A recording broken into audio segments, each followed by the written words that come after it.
coding dan kecerdasan artifisial atau KA. Dan untuk materi kali ini adalah tentang materi berpikir komputasional. Beberapa hari yang lalu kan sudah dibahas ini, nah?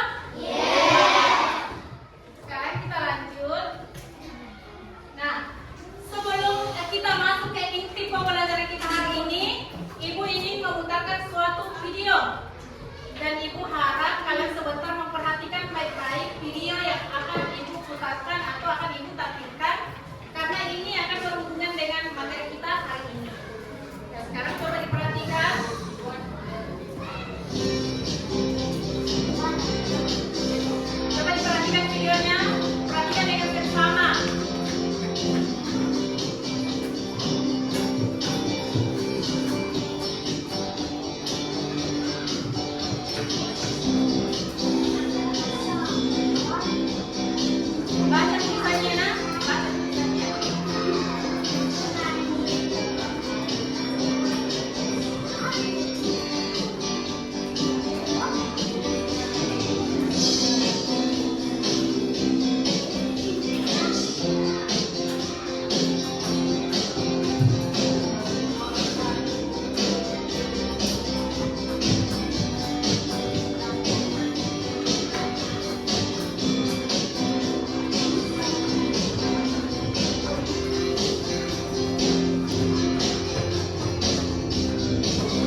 kalau kita menggunakan pikiran kita, bagaimana cara menggunakan algoritma yang benar, jadi masalah yang kita hadapi itu dapat kita pecahkan.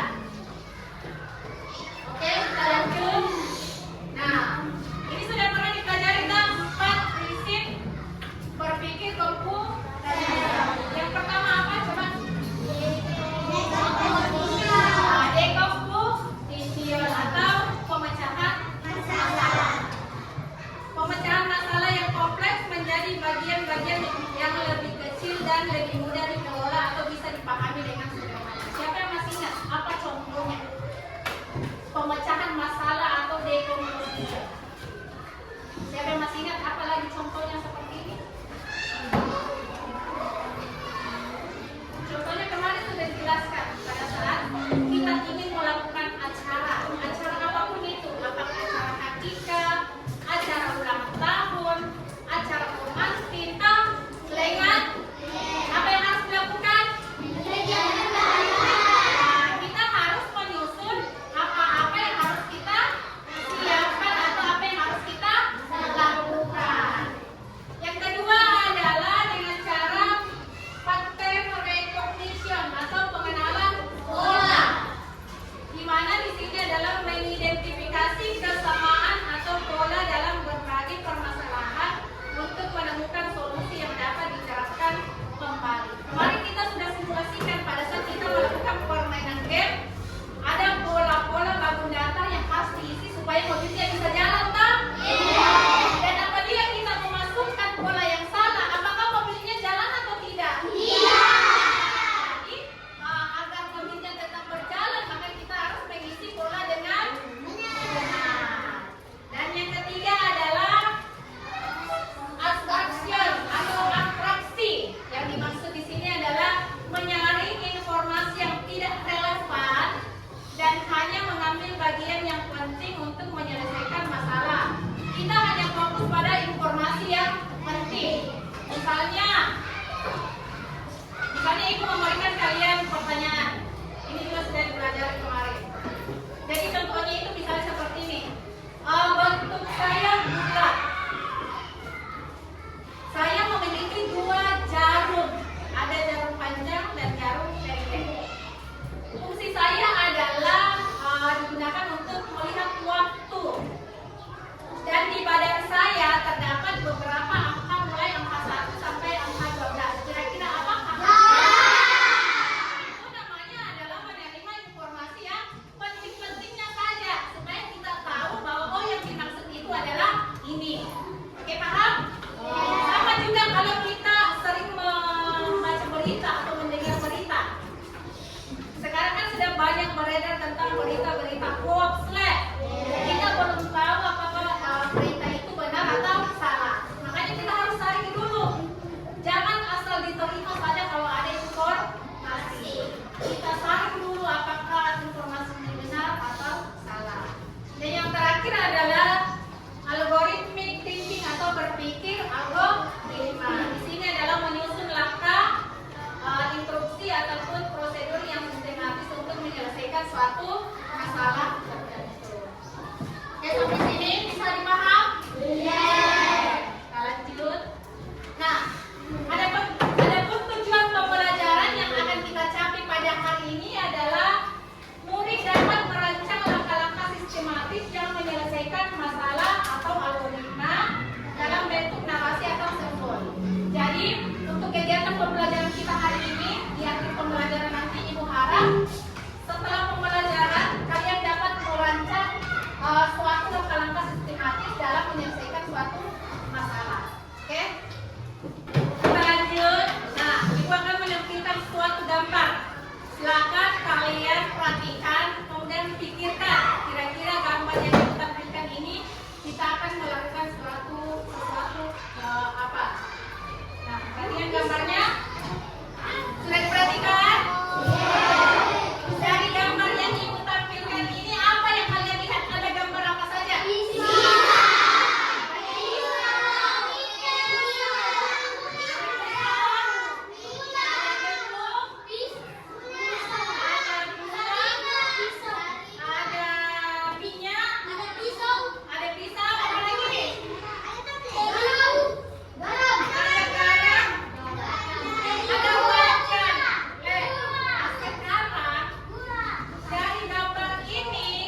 Bisa?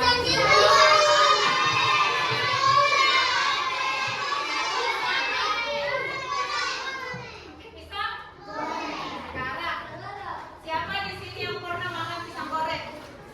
Nah, pernah makan pisang goreng? Awalnya pernah.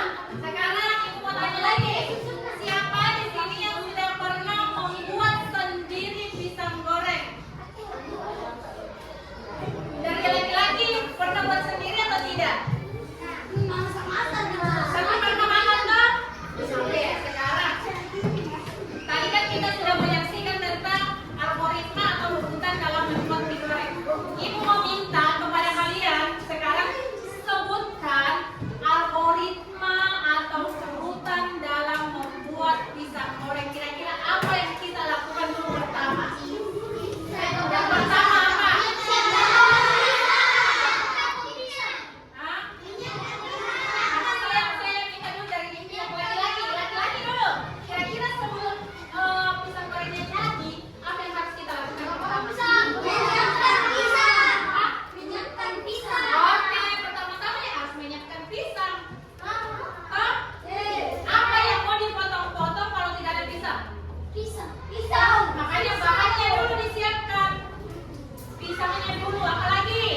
Bagian ini sudah kalian isi tadi di badannya. Sekarang siapa yang berperan sebagai robotnya? Siapa? Oke, Patan di sini. Ini tempat robotnya di sini. Kemudian programmernya siapa yang kasih arahan? Siapa? Furkan. Ayo, Furkan di sini. Furkan di sini pegang.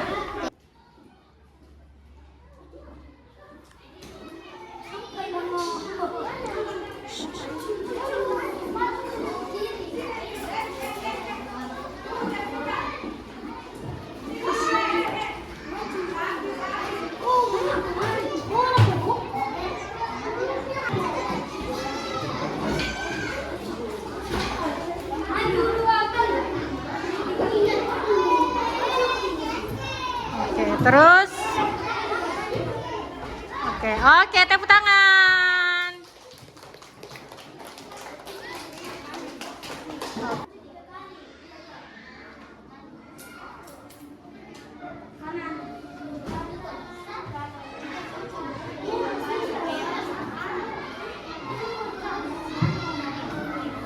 Oke, tepuk tangan. Sudah, silakan duduk. Ya, oke, coba perhatian. Tadi kan kalian sudah mengerjakan tugas kalian secara berkelompok dan juga mensimulasikan di depan. Sekarang coba kita isi secara bersama-sama. Oke, coba yang pertama kira-kira si anak sekolah ini ke sebelah mana? Dia maju ke kiri atau ke kanan?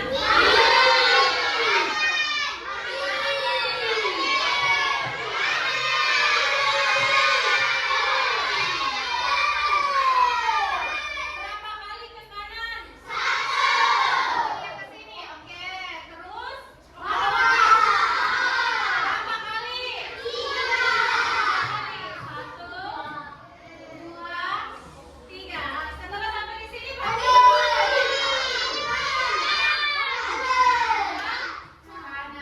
1 kali. Nah, inilah urutan yang harus dilewati robot untuk mencapai tempat kunci. Sebenarnya ada jalur lain. Bisa juga jalurnya berbeda, tapi mungkin membutuhkan waktu yang lama atau singkat. Misalnya, kalian mulai dari sini, dia langsung maju. Tidak usah ke kanan dulu. Maju, baru ke kanan, baru maju kanan. Bisa juga lewat situ. Tapi tergantung yang mana yang lebih sampai ke tujuannya. Setelah mengerjakan tadi tugas secara kelompok, ini giliran kita untuk mengerjakan tugas secara individu atau secara perorangan. Jadi yang harus kalian lakukan adalah dalam membuat tas algoritma atau urutan dalam menyikat gigi. Kira-kira pada saat kita menyikat gigi, apa yang harus kita lakukan bersama sampai selesai?